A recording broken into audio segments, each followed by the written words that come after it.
guys, it's Miranda here at Sunshine and Grace, where I make beautiful things for life sown in sunshine and grown in grace. Today actually since yesterday, I've been making wax seals, lots of them, heaps upon heaps upon heaps of them, entire box full, and I'm not done. I used a bunch of them over the last few months and really needed to do a redo, like a restock, and I figured out a couple of tricks that help me get good rings around my seals. Even like on this one that was a little wonky, but you can see I'm actually got like a rim around it. And I like that look better than, say, like this one where you come out with it kind of crooked. I don't like that as well. You can see this one came out pretty good. Actually, I think that one came out really nice. I love that coloring mostly. It's gorgeous. But I was struggling to get all of them to have consistent rings around it. And so I started playing with how I was doing it and came up with a couple tricks that I wanted to show you guys. Just a super quick video. You can see I actually have one still on the thing right here that I'm getting ready to take off to show you how to get nice looking edges on your seals. That was a B. That one, the colors kind of wash it out. I'll black it later. So we're going to start with these little, I call them like little mini stamps. I struggle with these too, so we're going to try those. The first thing I do is I have over here a cold pack, like just like you would put in your cooler. I don't know if you guys can see that or not, but it's just like a cold pack you would put in your lunchbox or something. And I wrap it in cloth and I set my stamps, like the metal stamp thingies, those on that, and that gets them good and cold. Then I have my heat set up here. You can see just a candle in a tin can, and I have built up enough wax that it works to hold the spoon in place with my little fake, it's just felt that I folded up and glued together to make a hot holder. So we're going to go ahead and start with this one. What I do is when I take it off the heat, I let it cool for a second. If I need to, like if it's a bunch of different colors mixed, I will blow on it a little bit to kind of start the blending process of those colors, which really, really helps with the final product. And it cools it down a little bit so that it shapes better. So this is just one color of green, but I'm going to blow on it lightly. Let's kind of see if it's ready. It should hold a trace for just a split second. You should be able to see where you blew into it if it's ready to pour. And then just pour in as smooth a circle as possible. I use one of my all-purpose rubber spatulas for this purpose because it scrapes everything out of the spoon and lets it drip off of that. Then I take my stamp. I'm using the dragonfly. Isn't it cute? I thought it would be cute in the green. And when I set it down, instead of going straight down, I set it to one side first, and that pushes the wax out the other side so you do not get a flat. And you can see that's really even around it. And then we just let that sit for a second, and we take our spoon, put it back on our little hot thing. You can use a candle in a jar. I have one. It stinks. I don't like the smell of it, so I didn't use it. I opened it, smelled it, was like, I don't like that. So I just stuck it back. I'm going to use 2 shades of purple here because we're going to do this butterfly. This should be about done. Yeah, you can see. That turned out pretty. I'm going to set it back on there, and I'm actually going to turn it butterfly side down to get that cold. It's a little tricky. I can't see the mat that I've got sitting on. I'll set it back over here. Actually, I have 2 mats or 2 cold packs under there, so that I can switch them from one side to the other. That way I don't end up making the same stamp 15 times. But you can see how cute that turned out. It's got a really good lip around the whole thing. Actually, I think that one turned out adorable. Now, your wax will dry on this. Save that. It just pops right off. Save it.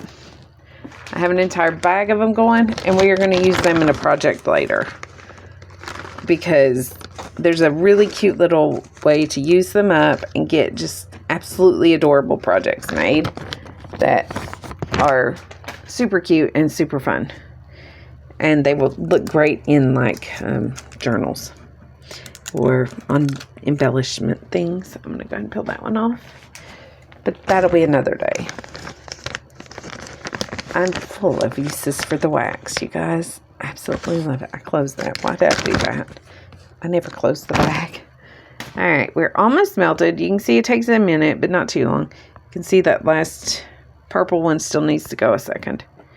It'd probably help if I change my candle out, but I try to conserve them. Okay, we are pretty much melted. And now I'm going to show you what happens when I blow on it. So you can see you've got the colors there. I kind of roll them a little bit and then just, you can see it kind of push the darker color back, or the other color, one color into the other. Don't hit your face with it. The spoon is hot. And then you can see I blew it back forward. That just starts to melt, the like mixing underneath there. And then we just push it all out onto the mat. And let it drip. That's what I like about this, is it drips pretty well. Okay, get our thing and plop it down. That, I think that one came out even better, you guys. I could do this all day. Well, I did do this all day yesterday. I stopped long enough to just like fix meals, and that was it. I was like, just leave me alone, people. Leave me alone. Okay, we're going to do a big one now. I'm going to show you like this shaped one. I have trouble getting it to come out the way I want. So I'm going to do it. I'm going to pick some colors out here. I keep looking at this light green color and thinking that it would look good with this green here. I think those would look good together.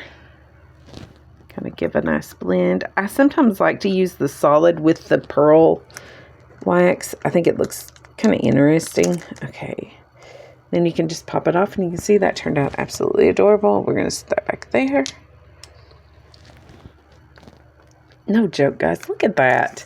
So I'm going to show you how the same process works on that stamp. And I usually use a few more. There's this one. And where's that long one? I can't find it. There's one that's like elongated. Here it is. This one's also hard to get to come out. So I'll show you how it works on it. The round ones, the big round ones, work just the same as those little ones. You just kind of drop one side and then the other, and it pushes the wax around it more evenly. Or when I try to go straight down, I always get off just a tiniest little bit. And then it ends up that there's no wax in some spots. And that bothers me. I don't know why it does that, but it does. We're going to pour. We're doing the butterfly shape. And it's actually shaped like a butterfly, so it's a little trickier. Because you've got that irregularity there that you got to deal with. So I look at the way the petal is shaped, and then I take the butterfly over top of it, try to see which way it would fit in the best, and then I go down slow. And you can see I managed to get all of it covered. That right there, that stamp was like my nemesis for a long time, because I could not get the front. Always had the big ball up here, but then there would be nothing back here at the back of it, and it would drive me nuts. And it's still not perfect, because I still can't figure out how to level it out perfect, but it's better than it was. And it's still a beautiful stamp. I love these little guys, though. I need to get me some more of these little ones, because they're cute, and I use them. I like to punch a hole in them and dangle them from like a bulb pin like this. I just think they look cute dangling, and where they're small. The bigger ones do too, but they're a lot bigger. So, you know. All right, so we're going to do the oblong one, and it takes, instead of 4 is what I use on these big round ones. Well, it takes 5, because it's a very odd shape. We're going to go with these pinks and purples here. I think I'm going to use a little blue with it, and put it in there and let it melt. Okay, and we peel it up. That's still a little warm, but it popped off. Look at that, you guys. See, it turned out nice. That, I'm telling you that rocking it makes all the difference in the world. We're going to set that one back there. I'm kind of switching them back and forth. As I make the stamp, I put it on the back side or move it to the front side. That way I don't make the same stamp over and over. Yeah. We won't talk about yesterday when I made the same stamp 4 times. I would remember like one time what it was, but then I would grab something else, and then when I'd go to grab the next time, I would just grab one, and it was always the same one. It's like I had a drawing towards the thank you stamp. So I have like 20 thank yous in there, which is more than I need. So I'm trying to focus on the like the flower shapes. Like this one, I don't have very many of it, so I definitely need to make some more of it. Make sure I've got I try to pull the one that I'm going to work on up to the front so I can see it easy. We are almost done.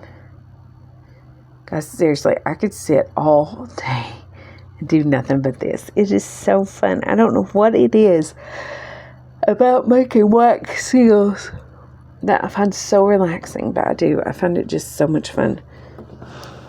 It's kind of like making clusters and like scrap busting. We're going to have a series on scrap busting here coming up soon.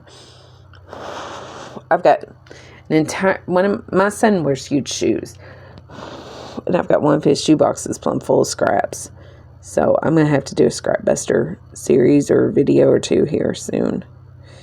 Okay, get our bubble off. Again, we're doing one that's a little oblong. So if you can kind of coax it into an oblong shape, you will be helping yourself out. You also make it blend. Look at that. Oh, looks like the 80s. All right, so we can see that we've already got a bubble down there. So we're going to start right there. And I believe we got the whole ring. Looks good. All right, what do we want? What do we want, you guys? I'm crushing on these. Absolutely crushing on them because they come out so fantastic. And there's like 5 or 6 different shades that are all very, very similar. They're all that metallic pearl stuff. I just keep like chunking all of them together and letting it end up as it ends up because it's kind of fun and it works. So we'll peel our wax off of there. This might be kind of fun because of the peel and the wax too. I might like that. See, are we cool enough to come apart? Oh yeah. And there you go, guys. Now see, that just dropping it from one side, like I started up here and dropped it down to the back, and that pushed that ring out so that you got a good clean stamp. Just makes it look so much nicer, because I think it looks better if there's a lip all the way around. Oh, I want to leave that one. I'm trying to leave the ones that we actually make on camera together out where I can then take a picture of them. Really look at the different colors. They all look the same when I put them in there. But I'm gonna, ooh, guys, that is so pretty. I think I'm gonna use the sunflower stamp on this one. So that just looks like a sunflower to me. Or it might look good for the bee, actually. I have a bee stamp, and I have trouble getting it to come out good because black doesn't show up real well. I think it's this one. Nope, that's the mushroom. I'm knocking stuff everywhere, peeps. There it is, the honeybee. See, it's weird. It's like rusty. And then I just drop it down and then push it flat. All right, there you go. So let that one cool for a second. I'm going to go ahead and start my next one, and then we'll wrap this video up because we've been going for a while. All right, there we go. There's that one. That one's so pretty, you guys. All right, so we're going to end it there. You guys have a great day. Remember, Jesus loves you so much, he died for you. And we will chat soon, okay? Grace and peace. Bye-bye.